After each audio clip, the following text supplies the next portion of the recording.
పార్టీలు ప్రభుత్వాలు కాదు దేశమే ప్రథమమన్న సిద్ధాంతానికి కట్టుబడి ఉన్న నాయకుడు అటల్ బిహారీ వాజ్పేయి అని కేంద్ర మంత్రి శివరాజ్ సింగ్ చౌహాన్ అన్నారు. 1971లో భారత్ పాక్ యుద్ధం సమయంలో ఇందిరాగాంధీ ప్రభుత్వానికి బలమైన మద్దతుగా నిలబడ్డారని గుర్తు చేశారు.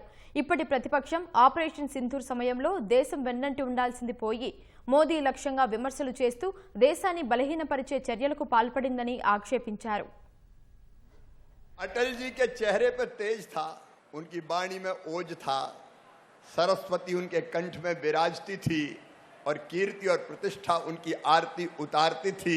वो भारत की आत्मा के स्वर थे, उनके शब्द मुर्दों में भी प्राण फूंक देते थे।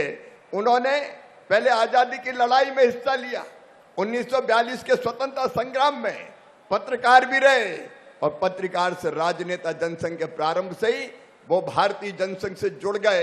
1957 में वो पहला चुनाव जीते थे। उनको उस समय प्रधानमंत्री तत्कालीन पंडित जवाहरलाल नेहरू भी बड़े ध्यान से सुनते थे और नेहरू जी ने उसी समय कह दिया था कि ये नौजवान असीम संभावनाओं से भरा है, ये किसी दिन भारत का प्रधानमंत्री बनेगा।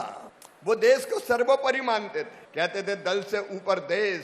वो कहते थे पार्टियां आएंगी जाएंगी, सरकार बनेगी बिगड़ेंगी, लेकिन देश हमेशा रहना चाहिए और देश का लोकतंत्र अमर रहना चाहिए। इसी देशभक्ति के कारण जब 1971 में पाकिस्तान से युद्ध हुआ तब अटल जी ने कह दिया हम पूरी ताकत से इंदिरा जी के साथ खड़े हैं। मित्रों, कितना फर्क है। अभी ऑपरेशन सिंदूर हुआ, जब हमारी सेनाएं पाकिस्तान को जवाब दे रही थी, आतंकवादियों को नेस्त नाबूद कर रही थी, तब अभी नेता प्रतिपक्ष कमियां निकालने में लगे थे।